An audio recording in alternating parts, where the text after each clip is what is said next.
do this. It's the Real Jonathan Smith Show on Indy Sports Ticket, 1430 AM, 93.9 HD2, and always on the free Indy Sports Ticket app. What's going on? Welcome into the Real Jonathan Smith Show here on Indy's Sports Ticket. Hopefully you're having a nice start to your week. Hopefully you had a nice weekend. I know I did. Watched the Pacers get crushed on Friday night. Went and saw Thunderbolts on Saturday. Good movie. You should go watch it. And then I watched the Pacers just absolutely dominate the Cleveland Cavaliers last night. And, I mean, dominate is really the only word for it. And it was really nice to see the Pacers, show up and play hard. If they'd played with that same level of effort and intensity or force, as Coach Carlisle likes to call it, in Game 3, then this series would pretty simply be over. They outplayed or outshot the Cavaliers in Game 3. They just didn't have the sense of urgency to go rebound the basketball.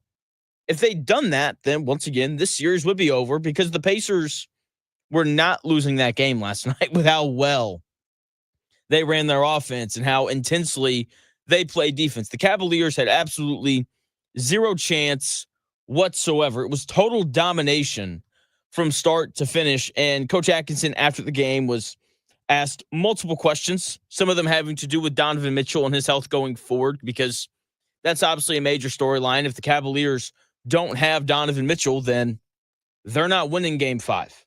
He's been the best player in the series, and the Cavaliers are still down 3-1. So he was asked questions about that. He was also asked about the game in general, and he called it exactly what it was: total domination. Here's the Cleveland Cavaliers head coach, Kenny Atkinson, discussing how they got their butts kicked last night and the status of Donovan Mitchell going forward. What can you tell us about Donovan? Left ankle injury. He'll get a MRI tomorrow. So obviously there's just not much more you can say as far as availability. No idea. Obviously he couldn't go in the second half. So see what the MRI says. Yeah, I imagine this would be one of those games where you don't watch much of the film. But what happened in the first half? They just got away from complete domination by them. It's kind of the story, kind of in every facet. It wasn't like, tactics or anything involved. They dominated us in every facet of the game, and that's what got a 20-point game or really 30-point game. Kenny, how did Donovan hurt his ankle? I am not exactly sure. And then we've talked about force, and that I think is kind of what you're getting at with the first half wasn't there. Why did you think you guys didn't have that tonight? They dominated with their force. They raised their game to another level, and we didn't match it. We talked about it. We knew it was coming. I don't know. You try to prepare for these things. You try to prepare your guys mentally, but for whatever reason, they like I said, they were at another level. Their force was greater in every sense. There wasn't like, this aspect or rebound. I thought it was rebounding. Physicality. We're running our offense at the half court. They had us pushed out, couldn't get to our spots. It was really kind of physical domination. Coach Atkinson, head coach of the Cleveland Cavaliers, right there, just talking about the total domination from the Indiana Pacers last night. When James Johnson is scoring for the Pacers, that means that either great or terrible things happened during the game. And last night was one of those occasions where great things happened for the Pacers. Pascal Siakam finally got going. He was actually good in Game 3. He was like 8 of 14 from the floor. He scored 18 points. And that kind of bled into Game 4, where he continued to play really well. I said last week on the show that when Pascal Siakam gets going offensively, then the Pacers go to another level. And he got going last night, 9 of 10 from the field, 2 of 2 from 3, including like a tough pull-up that he just hit right in front of Evan Mobley. He led the Pacers in scoring with 21. And when the Pacers score 129 points and their leading scorer only scores 21, they don't lose those games, because that then means that everyone was involved and everyone had an impact on the game, and that is when the Pacers are simply at their best. And the other thing with Pascal Siakam, when he's scoring the ball, it just makes things easier for everybody else, because that's what he's supposed to be. Pascal Siakam is supposed to be the guy that leads the Pacers in scoring every single night. He's the guy that the other team should have to pay a ton of attention to. And that's what he finally was for the first time since Game 3 against the Milwaukee Bucks last night. He was the leading scorer. He was the guy that the Pacers went to when they needed a bucket, even though they didn't need a lot of the buckets that he got last night, because they just crushed the Cavaliers from the start. But most importantly, when Pascal Siakam plays well, it especially helps Tyrese Haliburton. If Tyrese Haliburton scored 8 points a night but had 13 assists, he would be happy. And on the nights like last night, when Pascal Siakam is consistently scoring, Tyrese Haliburton can get away with only scoring 8 points like he did last night. But when Siakam is not scoring, then Tyrese Haliburton has to take on an even greater load offensively. And he's not at his best when you're asking him to score 25 points. He's at his best when he's asked to break the paint and to get everyone involved. And he scores kind of in the flow of that. And when Siakam is scoring the basketball, then Haliburton is, enabled to do more of what makes him great, and that's getting into the lane and finding his teammates. Tyrese Haliburton didn't score the ball at a high level last night. He didn't even have a ton of assists. He finished the night with only 8 points and 5 assists, but he was really good. He broke the paint. He worked hard to get the ball. That was the really frustrating thing about Game 3. Max Strus would, run that ball denial, and they'd hold on to Haliburton, and, they wouldn't really let him get loose. But it's the playoffs, and you're the best player on your team. Like, you have to find a way to get the basketball. And when you watched him in Game 4 compared to Game 3, he did everything in Game 4 that he did not do in Game 3. First and foremost, he rebounded the ball early. That was big because the Pacers just got crushed on the boards in Game 3. He was super engaged. Okay, he worked his way back to get to get the basketball. When he got it, he didn't settle for tough shots. He went to the rim, he broke the paint, and he would kick it out. And if hockey assists, if that was a stat in the NBA, then Tyrese Haliburton would lead the league in that. The number of times where he would get into the lane and then kick it out to Obi Toppin in the corner, and then they would swing the ball one more time, and then Miles Turner would get a wide open three and he'd make it. Yes, Obi Toppin gets the assist there, but Tyrese Haliburton was the one who made the play. And that's what he did a lot of last night. And when he's engaged, and when Pascal Siakam is scoring, and when the bench is scoring, and the Pacers are defending at a high level, when they're doing all four of those things, they are near impossible to beat. And as great as the offense was, 129 points, really impressive. It is. That's a lot of points to score in an NBA game. But the Pacers defense last night was the most impressive thing. It was outstanding. That and the rebounding, something that they didn't do in Game 3.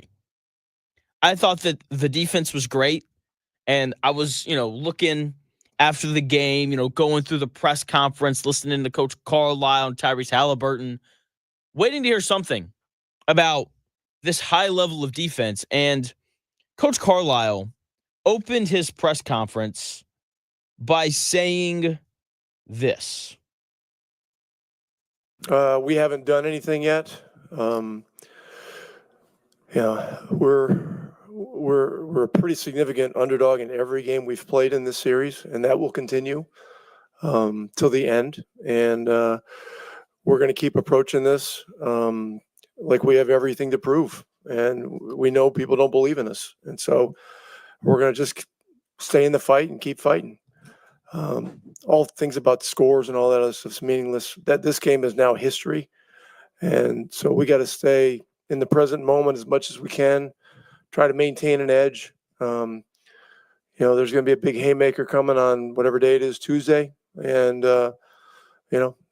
that building is one of the few buildings that rivals Gamebridge for noise and fan enthusiasm and everything else. So, we respect the heck out of their fans and what they got going there. So, a lot of work to do.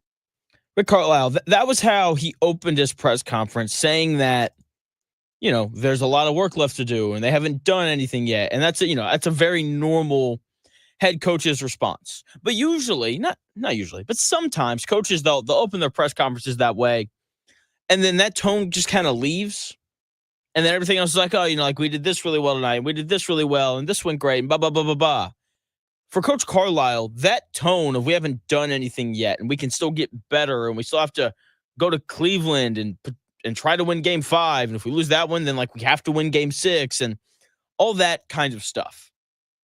That was the tone of the entire press conference. Because on a night where they held the Cleveland Cavaliers, the best offense in the NBA, the second best offense in the history of basketball when you go by offensive rating, that Cleveland Cavaliers offense only made 8 field goals in the first half. And so I forget the reporter, but someone asked Coach Carlisle about the defense. They said, hey, what did you like about the defense? Why were you able to hold this prolific offense to only 8 made field goals in the first half? And I was expecting to get some cool kind of breakdown of some of the things that they did or to get some answer on force and intensity, which he kind of touches on. But he wasn't happy with the defense after game 4 last night. Here is Coach Carlisle talking about the one issue that he had with the defense. Got to play with intensity and play clean. You don't like seeing them shooting 40 free throws, and they're shooting, an inordinate amount of free throws in this series. And so we've just got to look at it and figure out ways to play cleaner and still have a level of aggression and physicality without having them go to the line all night, So we'll look at it and we'll try to do better. Coach Carlisle out there just didn't even answer the question.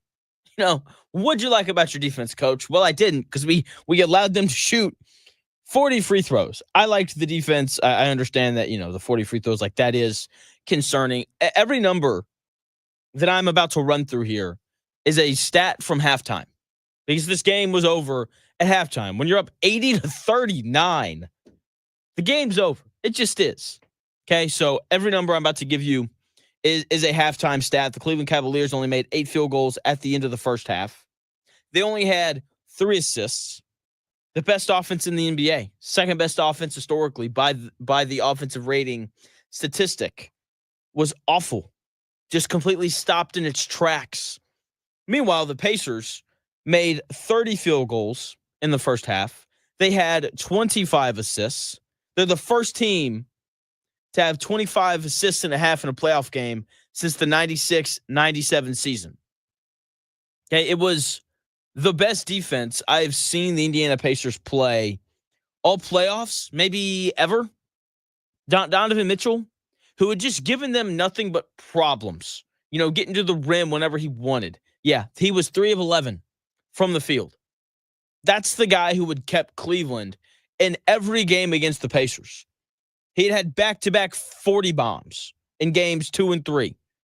Coming into game 4, and I said it last week, I was like, the Pacers don't have an answer for this guy. And it was pretty clear in game 3 that they didn't. And then last night, the Pacers just found a way to slow him down. And the Cavaliers offense came to a halt with it. Because, yes, Darius Garland's playing, but he's clearly not 100%. Evan Mobley's he's good when he plays off of people, but if you give Evan Mobley the ball and say, hey, go create something, that's just, he's not there yet with his offensive game. Donovan Mitchell, he's been the best player in the series. And, this combination of Aaron Nesmith and Andrew Nembhard and TJ McConnell was outstanding. I thought Miles Turner was excellent defending the rim. And you say, well, what happened in this game? Why were the Pacers all of a sudden just overwhelmingly better than Cleveland? And the answer is they found a way to slow down Donovan Mitchell. And the rest of the Cavaliers offense slowed down with it. In the first half, the Cavaliers shot 5 of 19 from 3. That's 26%. They did finish the game at 40% because they shot the ball really well in the second half. After the game was already over, they ended up being 14 to 35 from three. That's by far their best three-point shooting night in this series. And it came when all the important Cleveland Cavalier players were on the bench and all the important Indiana Pacer players were on the bench. When we look back at this series and we ask, why were the Indiana Pacers able to upset the Cleveland Cavaliers? As Coach Carlisle highlighted, the Pacers have been major underdogs in every game that they have played the Cavaliers in. Even game 2, when there was no Darius Garland and no DeAndre Hunter and no Evan Mobley, the Pacers were underdogs in that game. The reason why they've been able to win 3 of 4 to start the series is there's 2 reasons for it. First one, they have limited the Cleveland Cavaliers' ability to shoot the basketball. So last night, the Cleveland Cavaliers shot 26% from 3 at halftime. Game was over. Sure, they made a whole bunch in the second half. That didn't mean anything. Who cares about that? Game 3, the game that the Cavaliers won, they only shot 30% from 3 in that game. In game 2, the Cavaliers only shot 28% from 3. And in game 1, they shot 24% from 3. That has been such a large part of this series because the three-point shot, it's very important for the Cleveland Cavaliers. Okay, the Cavaliers shot 38% from 3 as a team during the regular season. That was the second highest mark in the NBA. It is a large part as to why they had the number 1 rated offense in the NBA this year. And the Pacers have just been like, you know what? We will let you score in the paint. Donovan Mitchell, you can get to the rim as much as you want to. That's fine. But what we're not going to allow you to do is make a million threes. Because if you shoot 38% from 3 and you take 45 of them, chances are the Pacers are going to lose that game. And the Pacers have done an excellent job in this series of not allowing the Cavaliers to shoot as many threes and contesting every single one. It is one of the 2 biggest reasons why they're up 3-1 in this series. And there's a part of me that's just kind of waiting for this Cavalanche, as they have deemed it in Cleveland, to happen, where they just make a whole bunch of threes and the Pacers lose a game because of that. Like, I'm still waiting on that game. It hasn't happened yet.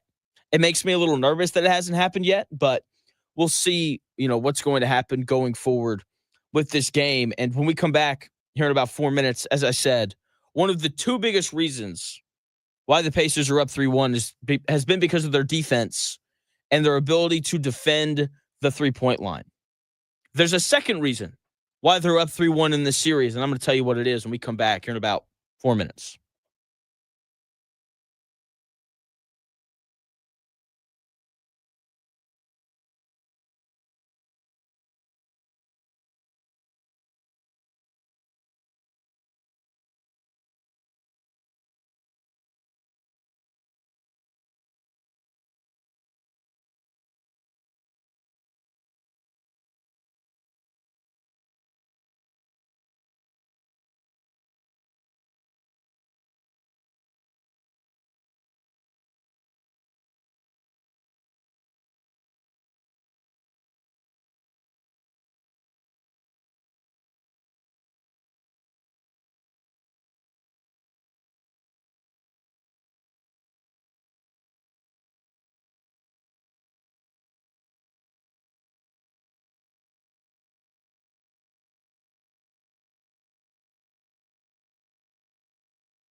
The best takes. Maybe. The Real Jonathan Smith Show on Indy Sports Ticket 1430 AM, 93.9 HD2, and always on the free Indy Sports Ticket app. What's going on? Welcome back to the Real Jonathan Smith Show here on Indy's Sports Ticket. Hopefully you're having a nice start to your week. Hopefully you had a nice weekend. Hopefully you watched the Pacers just absolutely destroy the Cleveland Cavaliers last night.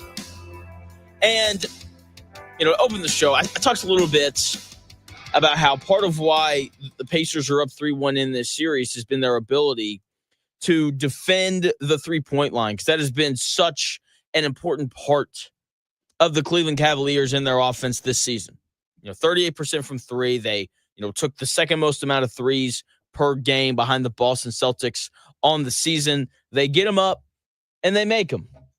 And when you're playing against them, you can't allow them to get a bunch of threes up and to make all of them.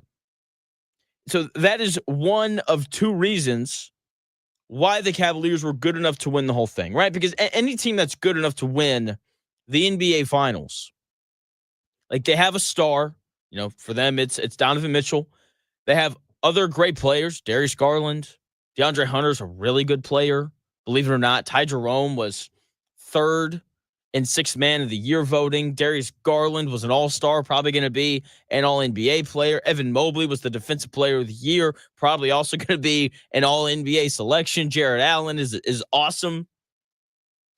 And in addition to that, so much of the Cavaliers this year, because when you look at Donovan Mitchell, and I've heard people make this joke. I made this suggestion earlier in the season talking about, the Cavaliers being the 2014, 2015 Atlanta Hawks.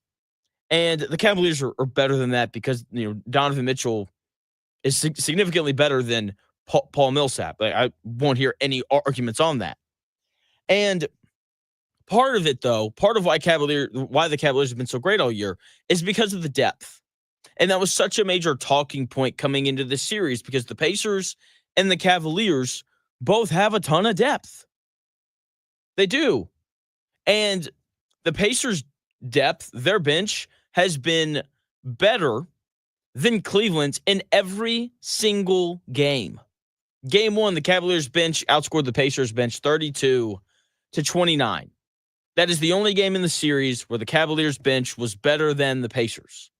It's also the only game in the series that Ty Jerome has played well. He had 20 points and 8 assists in that game. Okay, the difference, though, and why I would argue that the Pacers' bench was actually better than Cleveland's in that game, is because only 2 players off the Cavaliers' bench scored more than 2 points. For the Pacers, they had 3 players score 7 points or more. There was more balance. There was more depth. More dudes actually contributed to the Pacers winning that game than Cavalier players did. In game 2, the Pacers bench outscored the Cavaliers bench 30-21. That's the Benedict Mathurin game, coming in off the bench, having that big third quarter, scored 19 points in that game. Okay, Obi Toppin was impactful off the bench in that game as well. He's probably been the Pacers' most consistent bench player so far throughout these playoffs. He was great last night. He scored 20 off the bench. That's really impressive from Obi Toppin. In game 3, another reason why the Pacers should have won game 3. They could have ended the series last night. In game 3, despite the big loss, the Pacers bench was outstanding. They outscored the Cavaliers bench 48-16. TJ McConnell was great. He went on a little run of his own. He cut the Cavaliers' lead to 11 at one point in the third quarter. Benedict Mathurin led the Pacers in scoring in that game with 23 points. The issue in that game was the starters. The starters for some reason, they didn't want to show up in game 3. Mainly Tyrese Haliburton, who only scored 4 points.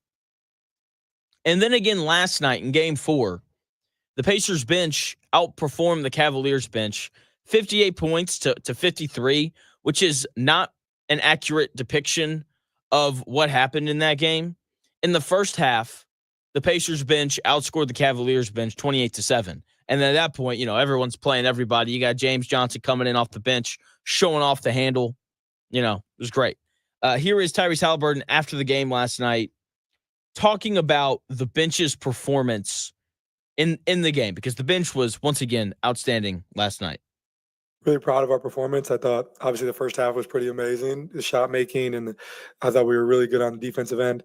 But there's still, we still got a lot of work to do, and just taking it a day at a time. We can feel good about this for the night and move on. But we had a lot of different guys step up.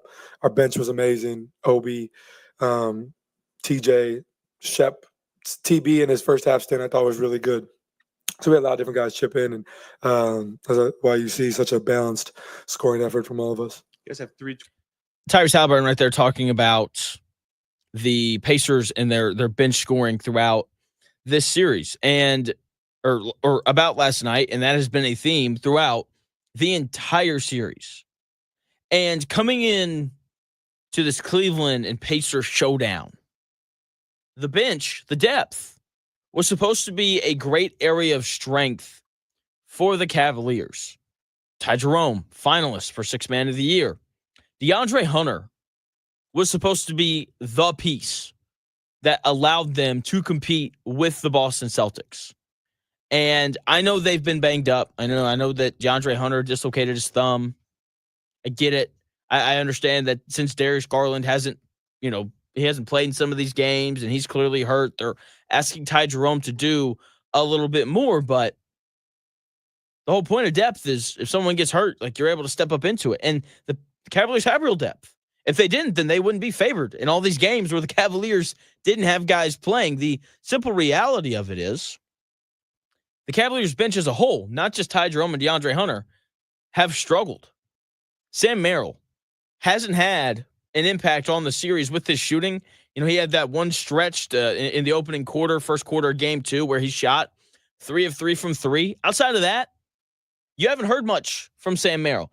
Isaac Okoro can't stay on the floor because he just can't score. The Cavaliers with, Darius Garland and Evan Mobley and Jared Allen and Donovan Mitchell and Max Strus, they're starters. When they're on the floor, oh, man. Talented, flying around, a lot of dudes who can make shots and all that good stuff. Okay? But what made them the best team in the Eastern Conference was their bench. And that part of their team has been outperformed by the Pacers. The Pacers bench has owned this series, and it has played such a large role in why they're up 3-1. The thing that made the Cavaliers legitimate title contenders, it's been nullified. Both areas. Their elite three-point shooting hasn't been there in this series. That is a testament to the Indiana Pacers and their defense. And then their bench, which was the other thing that was supposed to kind of separate them from everyone else not named the Oklahoma City Thunder and the Boston Celtics, was their bench. And that hasn't been there either. TJ McConnell, Obi Toppin, Thomas Bryant, Benedict Mathurin, all 4 of those dudes and their excellent production off the bench have played such a huge role in this series. And that's going to have to continue through this round because they still have to get one more. Okay, obviously, it's best of 7. Someone chimed in on YouTube and was like, FY, it's a best of 7 series. I know, man. Okay, I know. All right. That's going to have to continue through this round and through the next one against, the Celtics or the Knicks, whoever they end up playing, if they're able to finish off Cleveland. Because Cleveland, there's a reason why they're the number 1 seed. There's a reason why they won 64 games on the year. Okay, so outstanding effort from the bench throughout the whole series, especially game 3. They are awesome in game 3.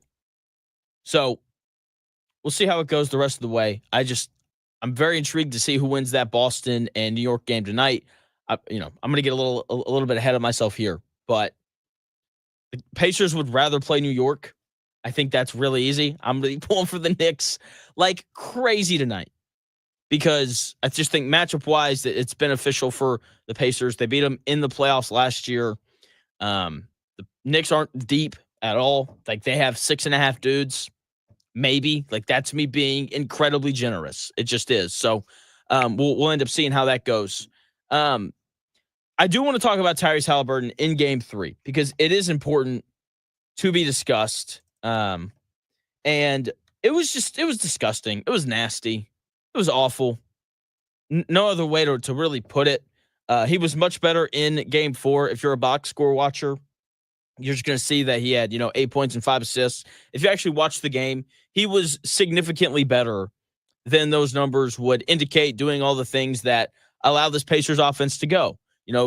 Doing well, coming off of ball screens, breaking into the paint, finding guys that are open. He was actually really good in game 4. But game 3 was terrible. And I said something on Friday about Tyrese Haliburton, and he immediately made me look like an absolute fool. There's no other way to put it.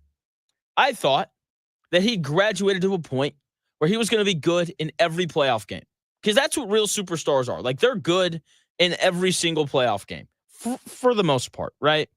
He looks like he'd figured it out, demand the ball, find a way to get into the lane. If you're open, make the three. When you get into the lane, like, finish over dudes. But if there's multiple guys, like, sure, like, you can kick it out. And, and then all the other Pacers end up getting involved. It's really quite simple. And he just didn't do any of it in game 3. I was there. I didn't even notice that he was on the floor.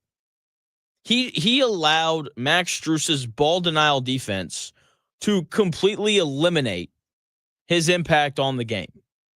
And you can't do that as the best player on your team. And he's good enough to not allow for that to happen. Okay, and that's like, look, that dude has probably been the best player on every court he's ever played on, for the most part. He's been denied the basketball before. As a Pacer, it happened last year in the playoffs. And just go sit in the corner and be like, I don't really know what I can do. He's grabbing me and holding me, and he's denying me the basketball. I guess I just got to stand here in the corner and watch our offense be crappy. It's just unacceptable from a guy that you're paying a boatload of money to. And to his credit, to Rick Carlisle's credit, the Cavaliers tried to deny him the basketball again last night. They've been doing it all series. And he was much better at working back to the ball and getting it back. They used him as a screener a little bit more, which obviously frees him up, because obviously whenever you set a screen, the defense has to communicate, hey, are we switching? Am I working through this? Obviously, if you have someone denying you the ball, like, they're not behind you, so the screen is a little bit wider. And, like, why didn't he do that in game 3? If the Pacers wind up blowing this 3-1 lead, which is possible, by the way, it has happened before. If Donovan Mitchell doesn't play in game 5, then the Pacers will probably win it in 5. But if they end up blowing this, because look, if they lose game 5, game 6, a lot of pressure in that game. Because if you lose that one, now, like, you're going back, game 7, Cleveland going to be just an incredible building there. Okay? They're going to regret, Tyrese Haliburton is going to regret playing game 3 without the proper energy and effort. And look, teams follow their best player. It's the reality of it. Tyrese Haliburton didn't play with the right energy and effort in game 3, and everyone else followed suit, with the exception of Benedict Mathurin and TJ McConnell. He should have known going into game 3 the energy and the intensity that the Cavaliers were going to play with on Friday night, and he simply did not match it. And that cannot happen. Tyrese Haliburton has to be better than that going forward. Okay, and look, he was better in game 4. I thought he was good. I don't think that the 8 points and 5 assists fully reflect how good he was in that game. But championship teams, they don't play with their food. They don't. Minnesota, who's going to, return to the Western Conference return to the Western Conference Finals for the second year in a row. They're probably going to beat the Warriors in 5. It's probably what's going to happen. And, they're not going to play around and lose a game where Steph Curry doesn't play. And, like, that's what championship level teams do. They take advantage of things. And the Pacers had an opportunity to go up 3-0 on Friday, and they just completely threw it away. And it's because Tyrese Haliburton didn't approach that game correctly. Hopefully it doesn't happen again. Hopefully it doesn't happen tomorrow night when they're on the road in Cleveland. We'll see how it goes. Look, if Mitchell doesn't play tomorrow night, then the Pacers should win. We'll see, though. because the Cavaliers are a really good team that's due to make a whole bunch of threes here at some point. When we come back here in about 4 minutes, the Benedict Mathurin ejection was the softest thing. It's the softest ejection I've ever seen. It really bothers me that happened. I want to talk about that. I want to talk about how frustrating Game 3 has become, because after watching the way that the Pacers won last night, I think that it makes the Game 3 loss even more frustrating. Rick Carlisle is not getting enough credit for what he's done. So we're going to hit on that as well. A ton of stuff to get to with this Pacers and Cavaliers series, and we're going to hit on all of it when we come back here in about 4 minutes.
If it's in today's sports world, it's here. The Real Jonathan Smith Show on Indy Sports Ticket 1430 AM, 93.9 HD2, and always on the free Indy Sports Ticket app. Welcome back to the Real Jonathan Smith Show here on Indy's Sports Ticket. Thanks for tuning in, no matter how you're tuning in, whether that's YouTube, Indy's Sports Ticket, if you want to head over there and subscribe. Maybe you're watching on Twitter, __ Jonathan Smith, if you want to follow me there. I have many, many good tweets. Some are not good, but many of them are, so make sure you go over there and follow me. You can also download the Indy Sports Ticket app, which you can download wherever you get your apps to listen to my show from 10 to noon. You can also tune into the Dan Dockett Show on that app from noon to 3. Now, Benedict Mathurin getting tossed last night was, first off, I don't think it still baffles me, the fact that he got tossed. I just seriously, and I like Mathurin. I think that he provides something very important for this Pacers team. Every team that wins a title has to have a little bit of feistiness. You do. The Warriors obviously have Draymond Green, the feistiest of them all. Feisty is probably not the adjective that a lot of people would use for Draymond Green, but it's one that I'll use because I like Draymond Green. He's obviously been very important to that Warriors team. Nikola Jokic, pretty feisty dude. He will mix it up if he needs to. Simple as that. Jason Tatum and Jaylen Brown, they got a little bit of attitude whenever they play. And the guy for the Pacers that is feisty and has some attitude, it's Benedict Mathurin. It just is. And he got ejected last night on an incredibly soft, flagrant 2 where he takes his open hand and he puts it on DeAndre Hunter's like lower chests. Hard, wasn't a punch though. Did he hit him? I guess, maybe. I don't know. I don't think that's that's not flagrant 2 worthy. I'm sorry. It's not. Here is Rick Carlisle after the game talking about the Benedict Mathurin ejection. I had a lot of questions about it. I saw one still shot where it looked like he had his hand flat, but they have a lot of different views. Whatever happened. He'll accept, the ejection. Whatever else happens from it, and we just got to move forward. It's a learning experience for him, and it's playoff series are physical, they're chippy, they're personal, and we gotta stay out of the weeds of things that take us away from what we do best. Rick Carlisle right there talking about the insane Benedict Mathurin ejection, and you could see this brewing. Game 1, Benedict Mathurin meets, DeAndre Hunter at the apex and just had one of the best blocks I think I've ever seen. It was emphatic, blocking the dunk attempt, throws the ball out of bounds. DeAndre Hunter goes down hard, hurts his thumb. Mathurin kind of stands over him a little bit and looks at him. It was awesome.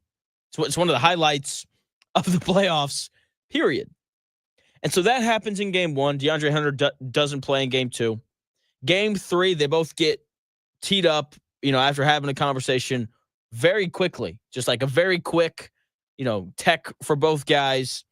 And then, game 4, they're guarding each other. And it's these dudes don't like each other. Something's going to happen, especially with Mathurin, because he likes to run his mouth like many of these other Indiana Pacer players do. And, and then you get what happened where he I guess he hit him in the chest, and then, he kind of breaks away and I don't know. And then Hunter two hands shoves him over, and Mathurin probably flopped a little bit there, the whole arms out thing. And it wasn't great. And my biggest issue with the ejection is I saw Draymond Green hit Naz Reid in the face last week, and he didn't even get a flagrant.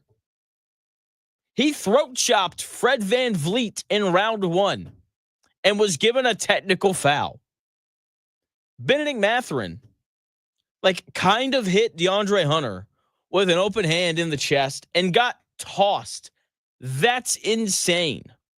Given all of the things that we've seen Draymond do, not like last year or 2 years ago, more like last week. Seriously. And then, so that happens. And then DeAndre Hunter is given a technical for shoving Matherin. He probably should have gotten more than just a technical for that. I do appreciate Miles Turner being the first one over to bump DeAndre Hunter. That's what good teammates do. Probably good that it was Miles Turner, because if it'd been like TJ McConnell, things probably just would have gotten worse. Because, DeAndre Hunter would have looked at TJ McConnell and been like, white dude over here. But since it was Miles Turner, 7 foot large man, it kind of de-escalated things a little bit. So I thought that was just insane. Absolutely insane to me.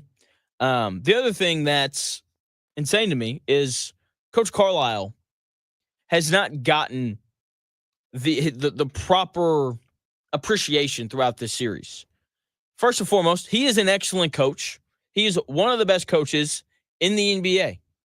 Simple as that. Like there's no way that you can deny that. He has been for quite some time.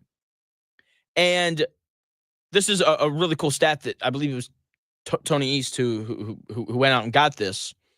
The Pacers, the last 2 seasons, kind of with this core group of guys, they are undefeated following 20-point losses in the playoffs. And it's because of Coach Carlisle. Here is Tyrese Haliburton talking about Coach Carlisle and why they bounce back so well after they get beaten badly in the playoffs. Well, I think first of all, our film sessions are always pretty ugly after a loss, especially when I think over the course of the last 2 or 3 years, you've seen when we are in like a 2-game series with somebody and we lose the first game, we typically come to play that second game. I feel like Coach is a savant when it comes to adjustments and getting the best out of guys. And I think we kind of just follow that lead, and his intensity come playoff time is it's easy to follow. And when we have a game like we had last game, such a letdown, he sets the tone with our energy in practice or film or whatever, and we just kind of follow that lead. So I feel like we're a resilient group. We've been through a lot, and we've been together for some time now. So I feel like you can always count on us to respond the right way. Tyrese Haliburton right there talking about Coach Carlisle and his ability to help this team bounce back, talking about really rough, film sessions after bad losses. And you just know that they're terrible. Like, one of my favorite things about Coach Carlisle is whenever a call doesn't go their way and the official gives him an explanation that he doesn't like, the look of pure disgust on his face is just incredible. It's so funny. It legitimately makes me laugh. He has one of the best look of disgust faces in the NBA. And so when things go poorly on the floor, you just know that he rips those dudes to shreds. And you have to have that. And look, I'm not smart enough to see all of the adjustments that Coach Carlisle makes throughout a series. I'm just not. I wish that I was. I think I'm much better at it now than what I used to be. Maybe one day I'll figure it all out. Probably won't, but we'll see. I got time, but I did pick up on one thing that the Pacers adjusted on from game 3 to game 4. The Pacers closed that second quarter really well. Miles Turner's making threes. Obi Toppin's impactful. Siakam's having a really good, first half. And a lot of those points came against that 3-2 zone with Evan Mobley at the top. And look, that just speaks to the defensive versatility and the defensive impact that Evan Mobley can have on a series. And the Cavaliers went to that in game 3, and it gave the Pacers so many fits, just an incredible amount of issues. And last night, they tore that thing up. Obi Toppin and Pascal Siakam got a lot of easy buckets out of it. They, generated open 3-point looks against that 3-2 zone. And Coach Carlisle was asked about it last night, the adjustments that he made. And here's Coach Carlisle talking about, but not really answering the question as Coach Carlisle does. Here he is talking about one of the adjustments that were made during that game playing against that zone. Listen, we just had a better attitude about attacking the zone tonight, and we did it with greater urgency and more attitude. That's the main thing. I mean, we've seen more zone than anybody in the league this year. So we had to make some adjustments, but the biggest adjustments were adjustments in attitude, and sort of how we brought a certain level of aggression to it. And we did better tonight, but we did better also because we rebounded better. Rick Carlisle right there talking about the adjustments, and you could tell there was a greater sense of urgency. It wasn't just the attitude, though. Like, yes, that's true. Pacers played harder. They rebounded better. They moved the ball. Like, the ball just popped a lot more. They played with pace in the half court. By that, I mean, like, they played fast, and you could feel it coming through the TV. But it wasn't just attitude. TJ McConnell dribbled himself into so much trouble against that zone in game 3. He didn't do that hardly at all last night. They moved the ball with a better purpose. Like, they knew where the ball was supposed to go. In game 3, there were moments where they didn't know what to do with the ball. And so they'd all just kind of stand around and be like, oh, crap, there's 6 seconds left on the shot clock. Let's see if we can just have the ball hit the rim, maybe. And, a lot of times, they didn't score. But last night, that was not the case. They knew exactly what to do. They knew exactly where to be. And that is a testament to Coach Carlisle and his ability to make adjustments and to help players kind of figure out where to be. Another large part of coaching is getting guys to raise their level of play. And you heard Tyrese Haliburton say it in that clip that I played a few minutes ago, how Coach Carlisle is excellent at getting the best out of the players on this roster. And he got the best out of everybody last night. Okay, Siakam was great. Aaron Nesmith was good. Miles Turner was awesome. He went a little heater there to close the first half. That was really big at kind of stretching that lead. Tyrese Haliburton, I said he had 8 points earlier. I was wrong. He had 11. My bad. But he was really good at breaking the paint, and he was more impactful on the glass because Tyrese Haliburton's a really good rebounder for a guard. Obi Toppin off the bench was, at the rim, like at all times. Like, he had 20 points, and he was only 1 of 4 from 3. Okay, McConnell played really well again. 8 assists, 13 points. Ben Shepherd was awesome off the bench. 14 points.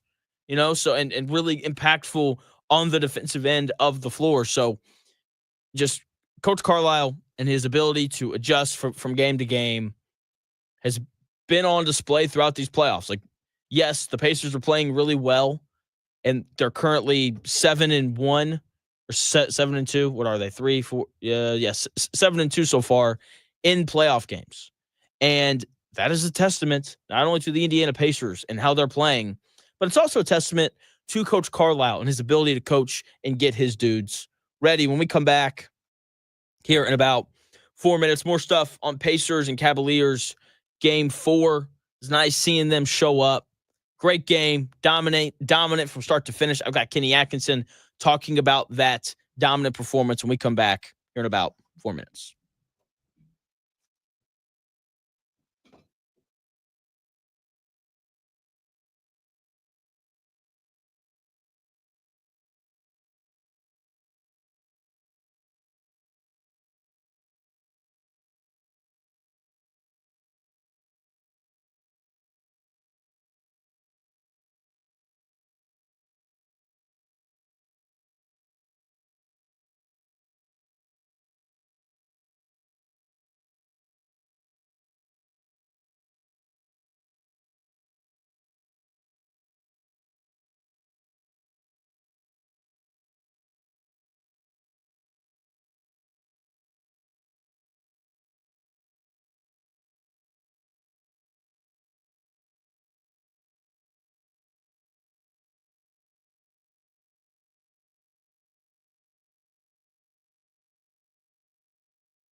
Jonathan Smith Show on Indy Sports Ticket, 1430 AM, 93.9 HD2, and always on the free Indy Sports Ticket app. Welcome back to the Real Jonathan Smith Show here on Indy's Sports Ticket. Hopefully, you're having a nice start to your week. Hopefully, you had a good weekend.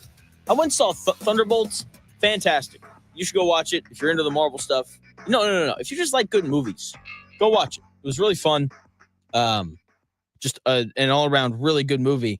And not as good as watching the Pacers just dominate Game 4, though. I mean, that game wasn't close. And they were so dominant that it makes me upset at how Game 3 went. I was at Game 3. I had a good time. My dad and my older brother, they were able to come up. My older brother, who is a very casual NBA fan, he had never been to any sort of NBA game before, and he had a blast. The TJ McConnell run where he cuts to 11, and the McConnell's running over to the crowd, and he's pumping him up. My brother's like, that's my favorite player from here on out. It was really funny. It was good. We had a blast. And with that being said, watching Game 4 just made me upset. The difference in the effort level from Game 3 to Game 4 was just night and day. In Game 3, the Pacers got out rebounded 56-37. They allowed 18 offensive rebounds. And yes, the Cavaliers are bigger, and they're a better rebounding team than the Pacers are. But getting out rebounded by 19 and allowing 18 offensive rebounds is insane. You're not beating any playoff team when you rebound the ball that poorly. When you get your butt kicked on the glass that badly, it is simply an effort thing in every way, shape, and form. And what's frustrating about it is they could have won that game. Seriously, they had an opportunity on Friday night to basically put an end to the series and go up 3-0. And they could have, because they actually ran better offense than Cleveland. They outshot the Cavaliers, as they've done in every game in this series. Pacers shot 44% from the field. The Cavaliers shot 42%. The Pacers shot 30.4% from three. The Cavaliers shot 29.8% from three. The Pacers scored and defended. See, that's the other really frustrating thing. They guarded really well outside of Donovan Mitchell, who got whatever he wanted. But they scored and defended well enough to give themselves a chance in that game with Tyrese Haliburton only scoring 4 points and having 5 assists. If he'd shown up and played a little bit better, then the Pacers would have had a real shot. But if the Pacers had just rebounded the basketball, then they could have won Game 3 and ended the series last night, which is just incredibly frustrating. But it was nice to see the Indiana Pacers show up and play well last night. And if they played that same level of effort in Game 3, then the series would be over. But hey, it's fine. It's fine. They played better than Cleveland in Game 3. They just didn't have the same sense of urgency to rebound like they did last night. Okay, because they were dominant. They rebounded the ball so much better. They defended so intensely. It was total domination from start to finish, and that is not the biggest story coming out of this game. For me, the biggest story is Donovan Mitchell didn't play in that second half. He's apparently got something going on with his ankle. Okay, he's set to get an MRI today. As soon as the news breaks on what's going on with him, we're going to have it right here on 1430, whether it's me or Dan Dockich, who's on from noon to 3. We're going to be the first people to pick it up and talk about it. So that's the biggest story coming out of this. Obviously, the second one being how badly the Cavaliers got beat. Here is Cleveland Cavaliers head coach Kenny Atkinson talking about Donovan Mitchell, his injury, what's kind of to be expected, and also how dominant the Pacers were last night. What can you tell us about Donovan? Left ankle injury. He'll get a MRI tomorrow. So obviously there's just not much more you can say as far as availability. No idea. Obviously couldn't go in the second half. So see what the MRI says. Yeah, I imagine this would be one of those games where you don't watch much of the film. But what happened in the first half? They just got away from complete domination by them is really, it's kind of the story, kind of in every facet. It wasn't like, oh, tactics or anything involved. They dominated us in every facet of the game, and that's why we got a 20-point game or really 30-point game. Kenny, how did Donovan hurt his ankle? I am not exactly sure. And then we've talked about force, and that I think is kind of what you're getting at with the first half wasn't there. Why did you think you guys didn't have that tonight? They dominated with their force. They raised their game to another level, and we didn't match it. We talked about it. We knew it was coming. I don't know. You try to prepare for these things. You try to prepare your guys mentally, but for whatever reason, they like I said, they were at another level. Their force was greater in every sense. There wasn't like, well, this aspect or rebound. I thought it was rebounding. Physicality. We were running our offense at half court. They had us pushed out. Couldn't get to our spots. It was really kind of physical domination.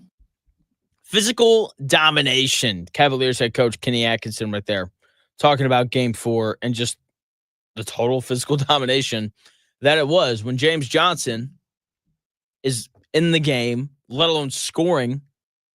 That means either great things happened for the Pacers or terrible things happened for the Pacers. And, thankfully last night it was a situation where great things happened. And a lot of great things happened. Pascal Siakam, though, he finally got going. I said last week that when Pascal Siakam gets it going offensively, then the Pacers would go to another level. Because he should be the leading scorer for this team night in and night out. 6'8", can post up, can make threes, can take you off the bounce, and he finally got it going last night. He was, 9 of 10 from the field, 2 of 2 from 3 as he scored, a Pacers high 21 points on the night. And when he's scoring the ball, he just makes things easier for everyone else. He is a true bailout possession kind of guy. The offense stalled. The Cavaliers played good defense. We got 7 seconds left, to get a shot up. Where's Pascal? Oh, there he is at the elbow. Hey, Pascal, go score. And he can just do that. It's really impressive. But what's really big for the Pacers when he scores is it makes Tyrese Haliburton's life significantly easier. I think Tyrese Haliburton would be very content scoring 8 points a night and dishing out 13 assists. I think he would love that. And on the nights when Pascal Siakam is consistently finding ways to score like he was last night, Tyrese Haliburton can get away with only scoring, 11 points like he did last night. And when Siakam isn't scoring, it leads to Tyrese Haliburton having to take on a bigger load offensively. And Tyrese Haliburton, as great of a player as he is, probably one of the best 15 players in the world. If you ask him to score 25 points a night, you're not going to get the best version of Tyrese. The best version of Tyrese Haliburton is when he's getting everyone involved and he's breaking the paint and he's spraying the ball out to shooters and he's kind of scoring within the flow of that. And when Siakam is scoring the basketball efficiently, like he usually does, like he did last night, he had a nice game in game 3. He was 8 of 14 from the field. It's going to be glossed over, though, because they got crushed. When Siakam is scoring the ball, then Haliburton is able to do more of what makes him great, and that is facilitate. Look, he didn't score the ball like crazy last night. He had 11 points and 5 assists and 5 rebounds, but the dude was great. He broke the paint consistently. He worked hard to go get the ball. He rebounded the ball well early. Everything that he didn't do in game 3, he did in game 4. He was hyper engaged. And when he's, playing with that level of effort, working hard to get the ball, setting good screens like he did last night, it gives the Pacers a chance to win. And when he's playing like that, Pascal Siakam is scoring and the bench is scoring and the Pacers are defending at a high level. Good luck beating that team. And as great as the offense was, and that's going to be a major storyline, 80 points and a half is absurd. Being up 80-39 at halftime is it's just insane. It is. And I think a lot of people are going to talk about the offense, but that to me is not the story. The story to me was the defense last night and how they rebounded at a much higher level. And Coach Carlisle was asked about the defense after the game, and he didn't really answer the question. And to open his press conference, he made it very clear, saying that they hadn't done anything yet. We haven't done anything yet. We're a pretty significant underdog in every game we've played in this series, and that will continue till the end. And we're going to keep approaching this like we have everything to prove. And we know people don't believe in us, and so we're going to just stay in the fight and keep fighting. All things about the scores and all that other stuff's meaningless. That this game is now history, and so we got to stay in the present moment as much as we can. Try to maintain an edge. There's going to be a big haymaker coming on whatever day it is, Tuesday, and that building is one of the few buildings that rivals Gamebridge for noise and fan enthusiasm and everything else. So. We respect the heck out of their fans and what they got going there. So a lot of work to do. Pacers head coach Rick Carlisle right there, just making it clear the job's not done. And coaches will say that a lot of times in press conferences, and then once they make that statement, they just kind of move on, right? And they talk about the game, and they talk about what they did well and all that kind of stuff. That is not what happened with Coach Carlisle last night. He was asked about the great defense that the Pacers played, because they did play great defense, especially in that first half. Giving up 109 points in a playoff game is impressive. Only allowing 39 points to be scored in a half, pretty impressive, if you ask me.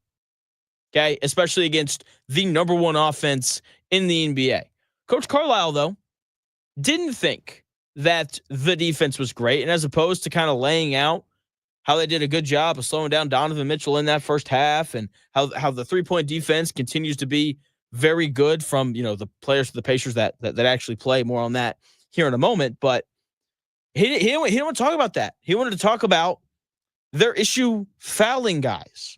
Got to play with intensity and play clean. You don't like seeing them shooting 40 free throws, and they're shooting an inordinate amount of free throws in this series.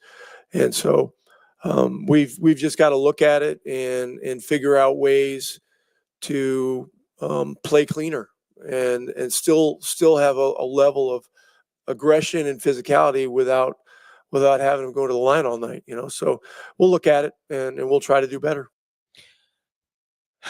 Coach Carlisle right there, laying it out, trying to do better. And, they will, because he's a good coach and he makes excellent adjustments. But the defense last night is the best. That's the best defense I've seen the Pacers play. Every number I'm going to give you is a halftime stat, because the game was over at halftime. So, yeah, the Cavaliers only made 8 field goals in the first half. They only had 3 assists. That's right. The best offense in the NBA, the second best offense historically by offensive rating, was just stopped in its tracks. For comparison, the Pacers made 30 field goals in the first half.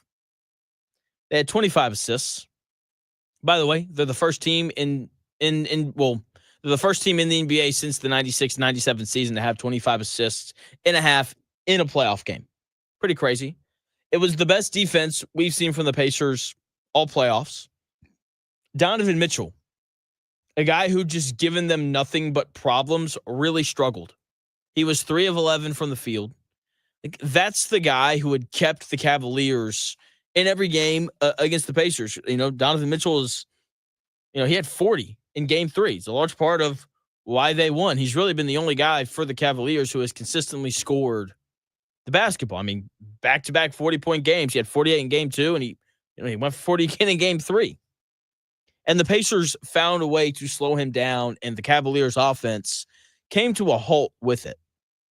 The defense played by a combination of Aaron Nesmith, Andrew Nembhard, and TJ McConnell was outstanding on Donovan Mitchell. They made everything tough on him. And that was the biggest thing that changed in game 4 compared to the rest of the series. Sure, Donovan Mitchell would get to the rim. Credit to Miles Turner. He did a very good job of being there to help contest. They did it without fouling. Like the guy didn't take nearly as many free throws as he normally did. He only took 6.5, which, he's pacing for 12, but that's much better than the 21 that he took in game 2. Okay, and I know he took at least 15 in game 3. It was probably more than that, though. So they did a much better job of not fouling him and just making life tougher on him. And when they did that, the rest of the Cavaliers offense disappeared with it. The other thing, and this was not just a last night thing, this has been an all-series thing. The Cavaliers shot 5 of 19 from 3 in the first half. That's 26% from 3. Now, they got hot in the second half. They finished the game at 14 to 35. That's 40% from 3. And that is by far their best three-point shooting game of this series. And it came when all the important Cavalier players were on the bench. And so much of why the Pacers are up 3-1 has been because of their three-point defense. The Cleveland Cavaliers, a large part of why they had the best offense in the NBA this year was because they took a ton of threes and they had the second highest three-point field goal percentage in the NBA at 38% during the regular season. This team is great at generating and making threes, and they make tough ones. And the Pacers have done such a good job of not allowing for the Cleveland Cavaliers and their ability to make threes to dictate the outcome of games. Their three-point defense has been outstanding. Once again, Cavaliers, 5 of 19 from 3 at halftime, only 26% from 3. In game 3, in a win, the Cavaliers only shot 30% from 3. In game 2, the Cavaliers shot only 28% from 3. In game 1, they only shot 24% from 3. And that has been such a large part of this series. The Cavaliers are an elite three-point shooting team, and the Pacers have done an excellent job of not allowing them to shoot as many threes. And the threes that they have shot, the Pacers have done an excellent job at contesting them and making them tough looks. And it is such a large part as to why they're up 3-1 in the series. It's one of two reasons. Now, with that being said, Cavaliers are due to make shots. Like, they are due for a big three-point shooting game, much like the Boston Celtics, right? Like, games 1 and 2 at home, Boston misses all these threes. Game 3, they go to New York, and they make a whole bunch of them. The Cavaliers are, like, they're due for a game like that. And it makes me a little nervous about what's going to happen during Game 5. But, like, there's multiple ways to beat the Cleveland Cavaliers. Okay, like, yes, like, you have to be able to defend the three, but there's something else that you have to be able to do to beat Cleveland. And the Pacers, they've done it all series long. They've done it. I'll tell you what it is when we come back here in about 4 minutes.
may one day be a must-listen for sports enthusiasts. Yeah, and monkeys might fly out of my butt. Uh-oh. The Real Jonathan Smith Show on Indy Sports Ticket 1430 AM, 93.9 HD2, and always on the free Indy Sports Ticket app. Welcome back to the Real Jonathan Smith Show here on Indy's Sports Ticket. Hopefully you've had a nice weekend. Hopefully the start to your week is going well. The Indiana Pacers up 3-1 over the number 1 seeded Cleveland Cavaliers. And there's two reasons for this. I talked about their three-point defense and how they've limited this prolific Cavaliers, three-point shooting attack to, not shooting the ball very well. It's been a very impressive defensive effort from the Pacers throughout this series. But that's not the only reason why they're up 3-1. The other thing that is so important is how good the Pacers bench has been. The Pacers bench has been better than Cleveland's bench in every game. Every single one. In game 1, the Cavaliers bench outscored the Pacers 32-29. It's the only game so far throughout this series where the Cavaliers bench outscored the Pacers. But the difference was the amount of contributors. The Cavaliers only had 3 players off the bench score. One of them only scored 2 points.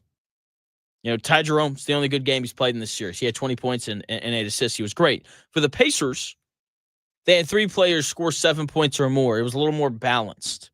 And that depth of the Pacers helped them win game 1. In game 2, the Pacers bench outscored the Cavaliers bench 30-21. Benedict Mathurin coming in late third quarter, having a big run, scoring like 10 points in that stretch. Obi Toppin came in and was very impactful off the bench as well. TJ McConnell is always going to be TJ McConnell, and he's always going to have an impact, even if he's not scoring, because of how he defends and just how big of a pest he is. In game 3, despite the loss, the Pacers bench was significantly better than Cleveland's. The Pacers bench outscored the Cavaliers bench 48-16 in game 3. TJ McConnell was great when the Pacers cut the Cavaliers' lead to 11 points in that third quarter. Benedict Mathurin led the Pacers in scoring in that game with 23 points. The issue was the starters, mainly Tyrese Haliburton, only scoring 4 points. It was a pretty terrible outing, honestly, from Tyrese Haliburton in game 3. But hey, we're not talking about him right now. We're talking about the bench and how dominant it's been. And then again last night, the Pacers bench outperformed Cleveland's. Okay, the Pacers had 58 bench points. The Cavaliers had 53, which doesn't kind of give you a picture of what happened. At halftime, the Pacers had 28 bench points, and the Cavaliers had 7. And then things got out of hand, and both teams, played their benches, and that's why you ended up with what you got. But the bench was a huge part of the win last night. Obi Toppin was incredible, 20 points, only made 1 3. McConnell, these last 2 games, has been really good at home. Ben Shepherd off the bench was awesome. Here is Pacers starting point guard Tyrese Haliburton talking about the bench and how well they played last night. Really proud of our performance. I thought, obviously, the first half was pretty amazing, the shot making, and I thought we were really good on the defensive end. But there's still, we still got a lot of work to do, and just taking it a day at a time. We can feel good about this for the night and move on. But, we had a lot of different guys step up. Our bench was amazing. Obi, TJ, Shep, TB in his first half stint, I thought was really good. So we had a lot of different guys chip in, and that's why you see such a balanced scoring effort from all of us. Tyrese Haliburton right there talking about the bench and how impactful it was, and the balanced scoring effort, which is that's the best version of Pacers basketball. It's when your leading scorer has 21 points and you put up 129. Like that is Pacers basketball. Everyone being involved, everyone having an impact, but the bench especially has been so impactful. Coming into this series, the Cavaliers' depth was supposed to be an area of strength for them. Ty Jerome was a finalist for Sixth Man of the Year. DeAndre Hunter was supposed to be the piece that allowed them to compete with the Boston Celtics. And I understand that Cleveland's been banged up and Ty Jerome's had to play more than he normally does, and DeAndre Hunter has the thumb thing, but it's not just those guys. Like the Cavaliers were a team that goes like 10 or 11 deep, much like the Indiana Pacers. And the Cavaliers bench as a whole hasn't been good. It hasn't just been Ty Jerome and DeAndre Hunter who struggled. It's been all of them. Sam Merrill started game 2, 3 of 3 from 3. Outside of that, he has had little to no impact on the series with his shooting. Dean Wade hasn't impacted this series with his shooting at all. Isaac Okoro can't stay on the floor because he can't score. The Cavaliers, when they have Darius Garland and Evan Mobley and Jared Allen and Donovan Mitchell and Max Strus on the floor, they are talented. They're a great team. They have a guy in Donovan Mitchell who people thought could be the best guy on a team that made a trip to the NBA Finals. That's probably not going to happen now. But like when you look at teams that are good enough to win the whole thing, like that starting lineup for Cleveland is really good, but it's not as good as a lot of these other teams' starting lineups. It's not as good as the Thunder's. It's not as good as Boston's. Okay, but what made them the best team in the Eastern Conference during the regular season was their bench. And that part of their team, which is vital for them to win games, has been outperformed by the Pacers bench. It has been such a large part as to why they're up 3-1. The bench has been nothing short of outstanding. Like the thing that made the Cleveland Cavaliers legitimate title contenders has been nullified by TJ McConnell, Obi Toppin, Thomas Bryant, and Benedict Mathurin, and Ben Shepherd's excellence off the bench. And that's going to have to continue through this round because, you still got to beat the Cavaliers one more time. It's a team that won 64 games during the regular season. That is a team that is more than capable of beating the Pacers 3 times in a row. I know it doesn't feel like that right now because of the dominant performance last night, but I promise you, Cleveland's more than good enough to win 3 games in a row. Okay? Like they are that good. In addition to it, the Pacers need their bench to continue to perform, when they play against the Celtics or the Knicks, whoever they play, if they can finish off the Cleveland Cavaliers. So the bench has been nothing short of spectacular. And hopefully it continues because they need him. Like they need they need all these dudes because, I love the starting lineup. Pascal Siakam's great. Tyrese Haliburton's one of the 15 best players in the world. I know that, he's going to take scrutiny right now because he was bad in game 3. No, just bad. No other way to put it. But that guy is still potentially going to be an all NBA performer this year for the second year in a row. Like that's how good of a player Haliburton is. But, when you play Boston, Tyrese Haliburton is going to be the 3rd best player in that series behind Jaylen Brown and Jason Tatum. And when your best player is the 3rd best player in a series, then you better have the 4th, 5th, 6th, 7th, and 8th best players. I don't even know if the Pacers have that, but if they play the Knicks, Jalen Brunson's probably going to be the best player in that series. He gave the Pacers all sorts of fits last year. Okay, good news. They know to put Aaron Nesmith on him and not Andrew Nembhard. And that's not a slight towards Andrew Nembhard. He just struggled to guard him last year. So they're tough. They're resilient. Their ability to bounce back after getting absolutely demolished in game 3, because it was just absolutely ugly. There's really no other way to put it. Has been just really, really impressive. And when we come back here in about 4 minutes or so, Tyrese Haliburton was awful in game 3. No other way to put it. It can't happen. I said something about Haliburton on Friday. It was very wrong. I'll tell you what that is when we come back here in about 4 minutes.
The best takes.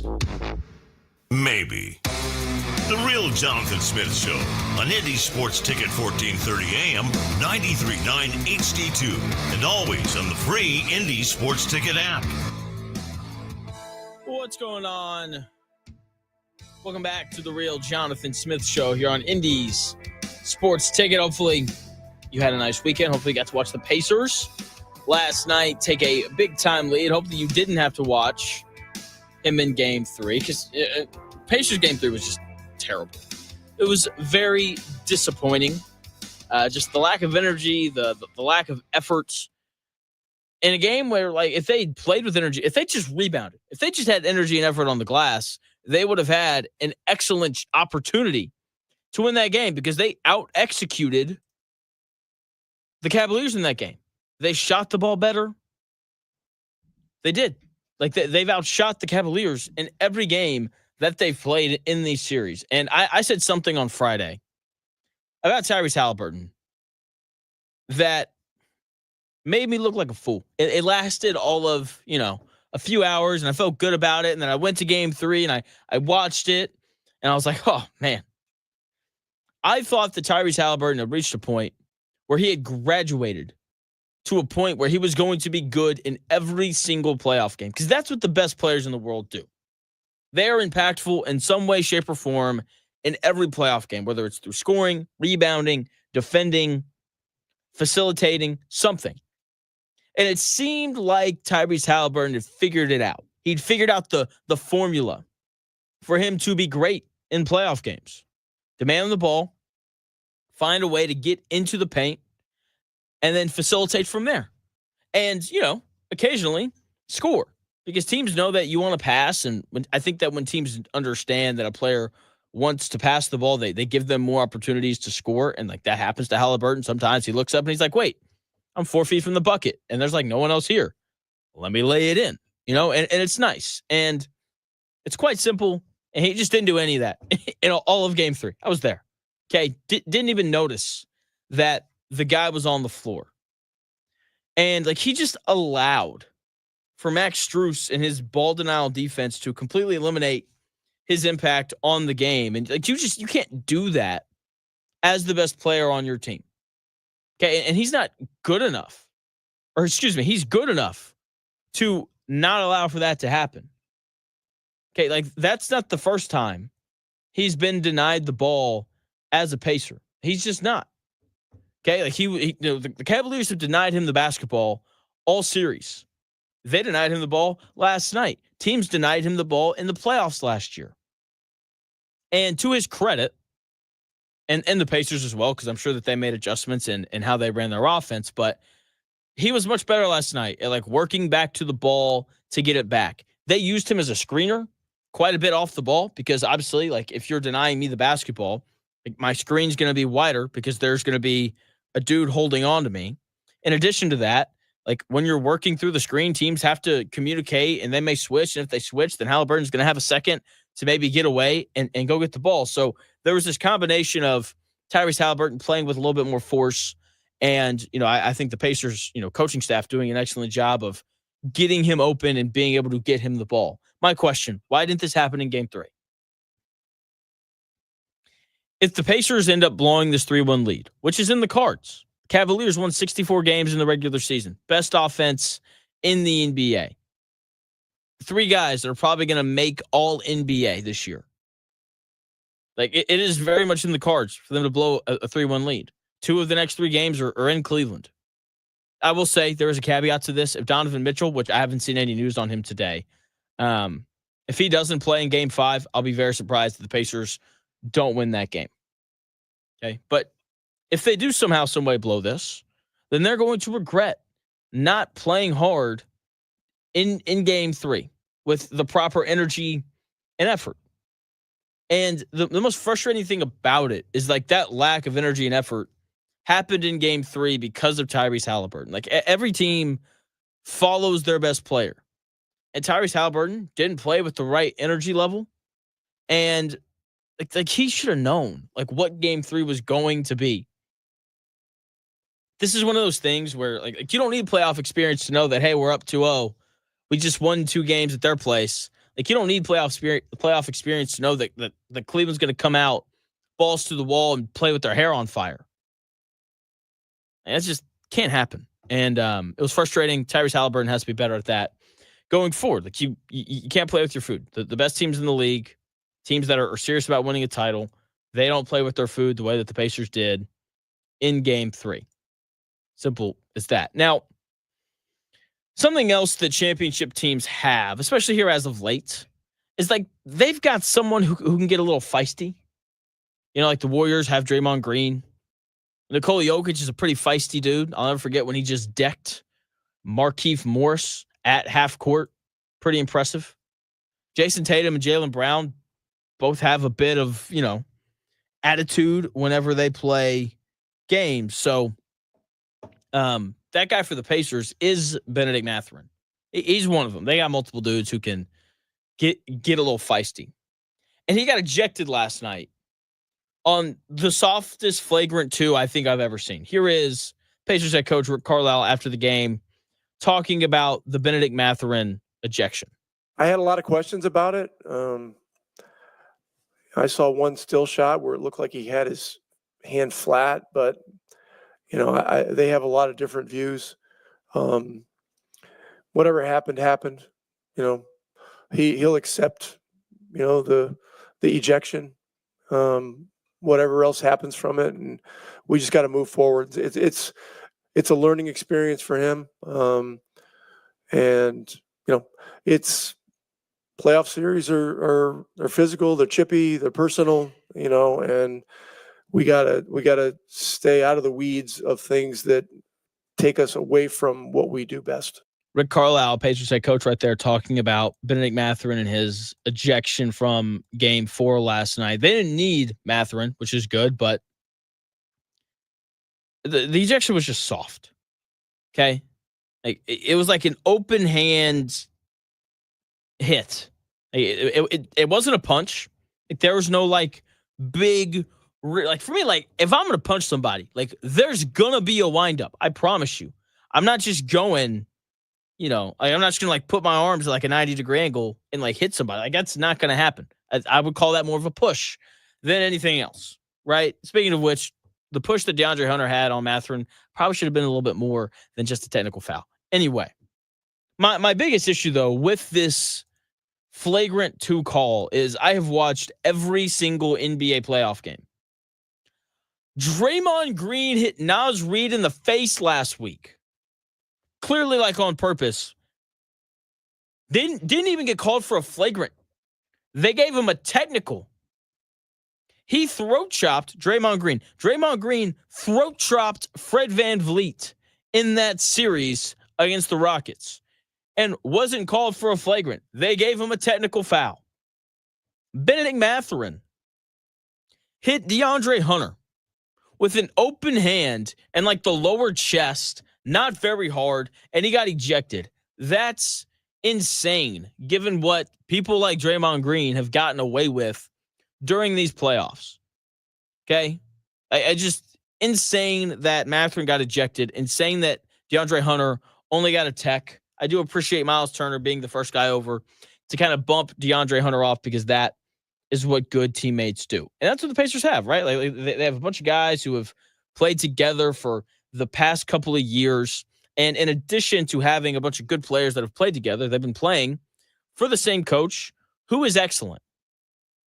Rick Carlisle is an excellent head coach.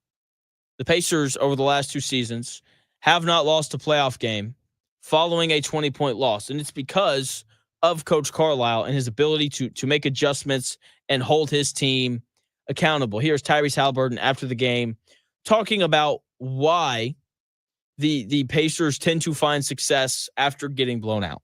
Well, I think first of all, our film sessions are always pretty ugly after a loss, especially when I think over the course of the last 2 or 3 years, you've seen when we are in a 2-game series with somebody and we lose the first game, we typically come to play that second game. I feel like Coach is a savant when it comes to adjustments and getting the best out of guys, and I think we kind of just follow that lead, and his intensity come playoff time is it's easy to follow. And when we have a game like we had last game, such a letdown, he sets the tone with our energy in practice or film or whatever, and we just kind of follow that lead. So I feel like we're a resilient group. We've been through a lot, and we've been together for some time now. So I feel like you can always count on us to respond the right way.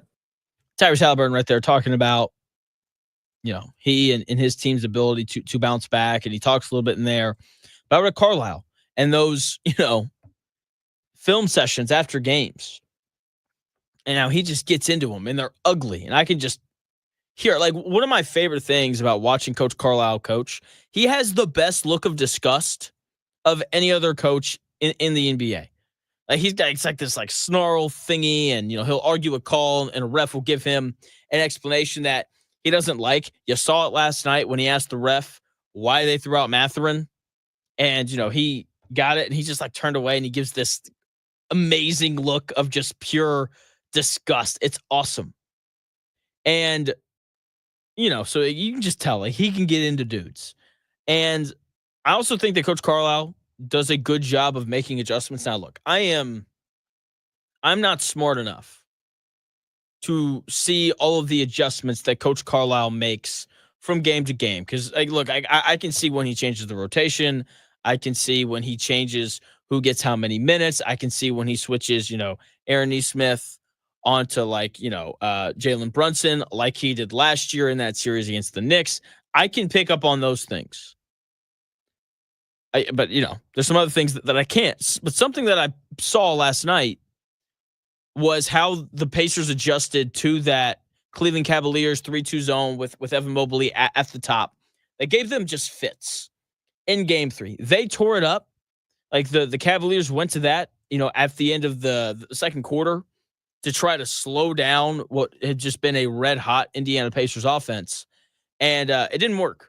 They tore that thing up, and that is a testament to Coach Carlisle, his ability to adjust and to get his players to buy into that adjustment. Here is Coach Carlisle talking about what allowed them, or what adjustment they made to beat that zone. Listen, we just had a better attitude about attacking the zone tonight, and we did it with greater urgency and more attitude. That's the main thing. I mean, we've seen more zone than anybody in the league this year. So we had to make some adjustments, but the biggest adjustments were adjustments in attitude and, sort of how we brought a certain level of aggression to it. And we did better tonight, but we did better also because we rebounded better. Coach Carlisle right there talking about why they had more success against that weird Cleveland Cavaliers 3-2 zone where they put a 7-footer at the top. And the fact that they can put Evan Mobley at the top of a zone and just be like, deal with it, I think that speaks to why he was the defensive player of the year. And I love Coach Carlisle. He's excellent. He's one of the best coaches in the NBA, has been for several years now. It wasn't just the attitude. Like, he's obviously not going to say what they did differently, because then that'll allow Cleveland to adjust, even though Cleveland's smart enough to figure it out. But to me, it wasn't just the attitude. TJ McConnell didn't dribble into trouble as often as he did in game 3. They moved the ball with a much better purpose than they did in game 3. Whereas game 3, you would just see them stop and be like, I don't really know what to do with the ball, so I guess we're just going to aimlessly pass it back and forth on the perimeter until, there's 7 seconds left on the shot clock, and then TJ McConnell is going to try to get to the rim. That's what the zone attack felt like in game 3. Last night, didn't feel that way. They knew exactly where to go with the ball, and they knew exactly how to move it around so they could get layups. Pascal Siakam and Obi Toppin had several. Miles Turner hit a couple threes against the zone. It was just a much more efficient. They just looked much more put together. And once again, that is a testament to Coach Carlisle and his ability to make adjustments from game to game. Okay. And they're going to play again tomorrow night. Cleveland's going to adjust. No word yet on what's going on with Donovan Mitchell. He was set to get an MRI today on his ankle. Just kind of waiting to see what's going on with him. There has been no news as to whether or not he's going to play in game 4, or excuse me, in game 5 tomorrow night. And let's just be honest. If Donovan Mitchell's not playing in game 5, Pacers all the way. Pacers all the way. But we've got other playoff basketball going on. The Thunder, they took back home court advantage yesterday. They're the best team in the NBA playoffs. They are the best team.